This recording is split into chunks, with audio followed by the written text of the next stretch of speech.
one cell, and that cell getting activated, getting turned on to become one of many different types of cells, which means we must have millions of hematopoietic potential stem cells, because every second we release about 1 million red blood cells. So we have lots and lots and lots. Yes, sir? Why is so much controversy for stem cell research? Well, I don't get it. If we have no because, well, here's the thing. A lot of those early cells, the best way to activate them, and it's not those stem cells, it's just the overall body cells. The best way to activate those is to get them from the embryos, because then we can make them into whatever cell we want them to become, which is brilliant. Unfortunately, do you need to cover that? Is that what you were pointing to? No. Okay. Unfortunately, where do we get these embryonic stem cells from? Things like aborted fetuses, right? If somebody has a scheduled abortion. Now, on the one hand,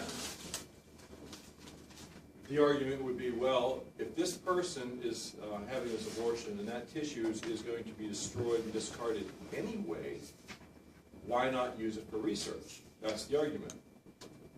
The problem with that is that then you're going to have research companies purchasing this tissue.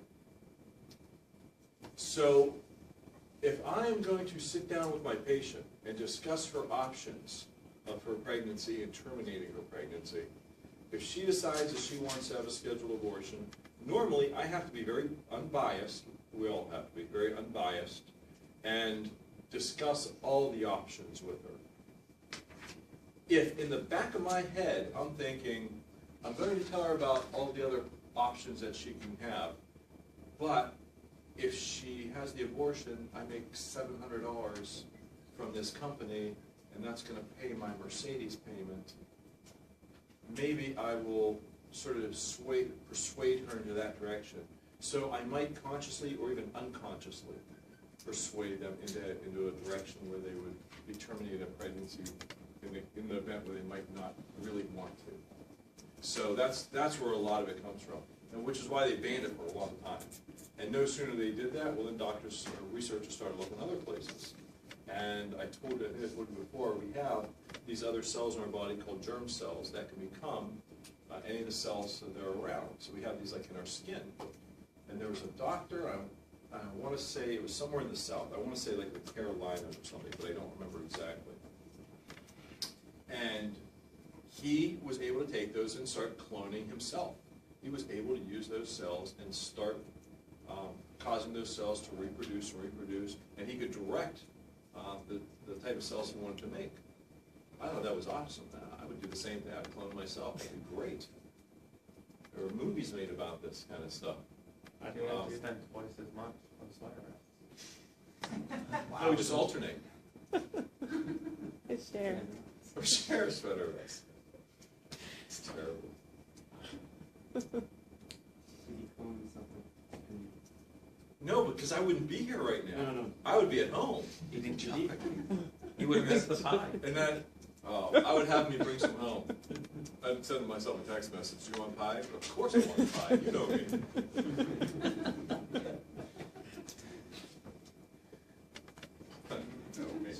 All right, so that's part of the problem. That's a major part of the problem. And then what happens once you build this new part? You take these cells and you can direct it. You say, I want you to become a heart. You put it in the right atmosphere. You put it in the right environment, and you say, okay, I'm going to make you become a heart. Now the reality is you have to have some sort of scaffolding to build it around, and they do. So once you have this new heart, what do you do with it? It's just sitting in a lab, having nutrients, in a jar, having nutrients fed into it. What do you do with it? Well, you keep it until the person needs a heart transplant. Well, where the hell do you keep? Where the heck do you keep this heart? On a shelf somewhere. Yeah, behind the. No, not behind anything. want it right out in front so everybody can see it. Do you know how expensive that would be to try to maintain that in an environment for a person's lifetime in the event that they might need it? That'd be expensive. And then, why stop at just a heart? Why not make another lung? Why not make a liver or kidney or pancreas? That'd be perfect. In fact, come to think of it, where are we going to store all these parts?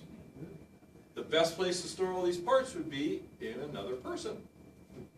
So clone the whole person, and then just use them as backup. Yeah, that was a movie called The Island. That's it. Yeah. Couldn't remember the movie. It was a good movie. That was a good movie. Yeah. Watch it. That's your homework for tonight. You can actually clone people. I'm sorry? You can they clone people. They call it sheep, why not? Could they? They could. They did. They may have already done. I want to stay away from the windows. They may have already done that. If you see a little red light coming through, let me know. We're not supposed to talk about this. Just part of it.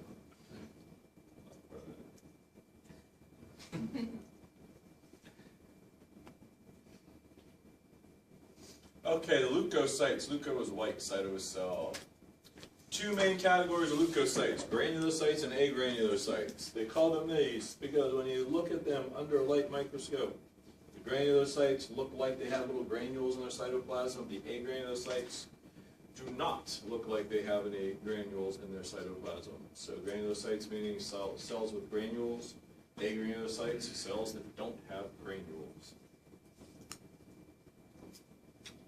Worry less about the polymorphonuclear, the mononuclear nomenclature, because the reality is, even the granulocytes, they only have one nucleus. It just has a lot of lobes to it.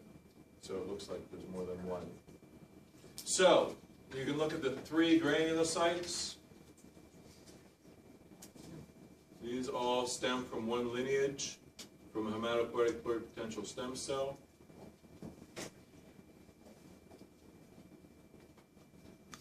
Neutrophils, eosinophils, and basophils. Remember, you pronounce it eosinophil. You pronounce the E, you pronounce the O, and then a eosinophil.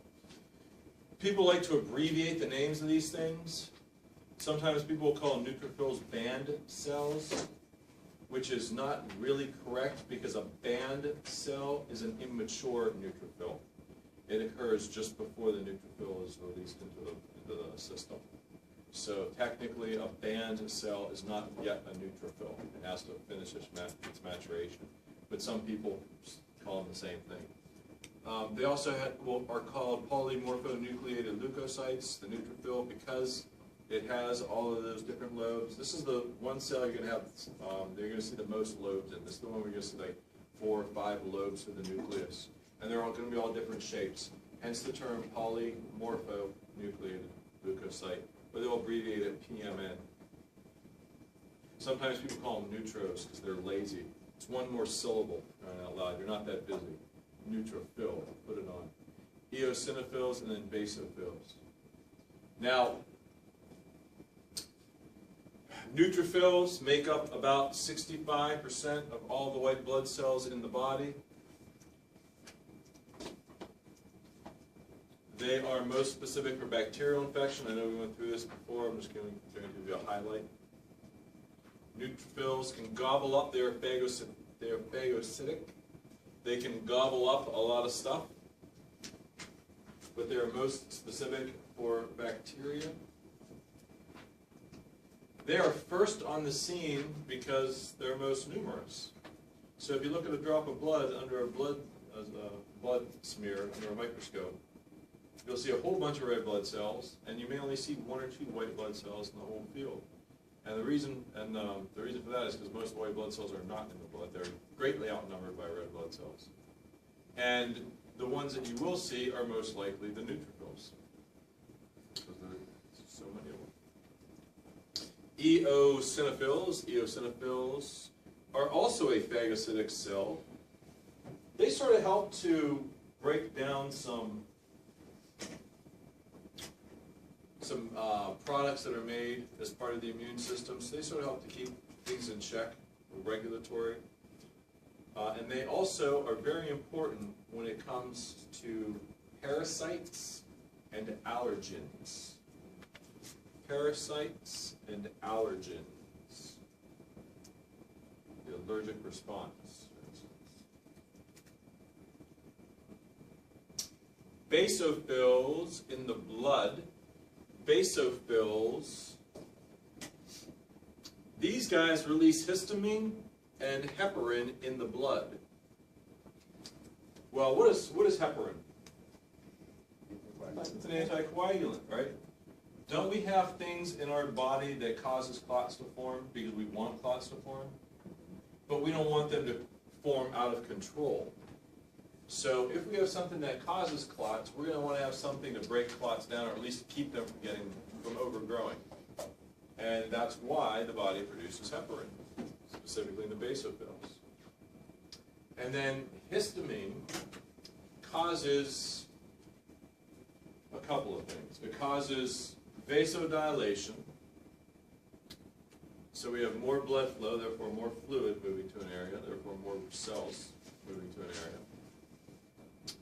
It causes the white blood cells to want to attach to the wall of the blood vessel in an area that has been disrupted for some reason. It also causes the walls in the blood vessel to open up. In other words, these cells that are tightly together that make up the wall are going to open up. And the reason for this is because we have something on this side of the wall that we want to get to this side of the wall. We want to pass through some of these white blood cells, for instance. So it's going to cause this blood vessel to literally have some separations so this white blood cell can move through to an area of tissue damage, for instance. Well, as that happens, of course, we're going to have fluid moving through as well, which means we're also going to have red blood cells getting pulled through as well, which is why we end up with edema and redness in an area and swelling. Basophils release histamine in the blood. Mast cells, it's not up there, but mast cells release histamine in the tissue. They are located in the tissue.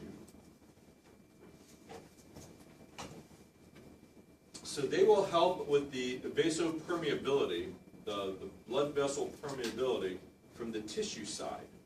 Basophils will help from the blood side. So mast cells have a large effect when it comes to things like allergic reactions and that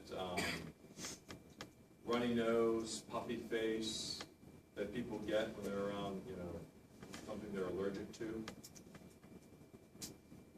So if we know that a patient is going to go into that environment, we can give them something ahead of time that will block some of the things that get released. Some of these are called leukotrienes that get released. We can stop that from happening by keeping the mast cell intact so that it doesn't release these products. So we call mast cell stabilizer. That's what something like singular is. Have you heard of singular? That's what it does. It keeps those mast cells from degranulating, from releasing these products so that the person doesn't have the allergic response. Once a person does have the allergic response, it's too late for that, though. Then what do we need? We need something that will stop this histamine from creating such a problem, so we use an antihistamine, right? Like diphenhydramine, Benadryl. All right, coming to the agranulocytes. Notice there are no granules in their cytoplasm. The monocytes are the largest of the white blood cells. They have a large kidney bean-shaped nucleus. You can see it right there. These are going to become tissue-specific macrophages that'll go through and gobble stuff up. And they will become the dendrocytes, the dendritic cells. The dendritic cells are the ones who take this information and pass it along and say, look where I found, they look like this. And they tell the helper T cell. Helper T cell takes that information, makes copies of himself, and then passes that information on to the B cell. B cell then becomes a plasma cell. Plasma cell starts making antibodies. So a monocyte becomes a macrophage. They'll be specific in the spleen, in the lungs, in the liver, in the skin. Lymphocytes. Lymphocytes are the smallest of the white blood cells.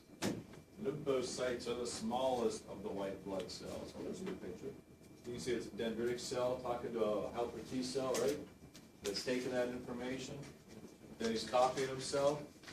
And then he's sending that to a B cell. What page is that? 402.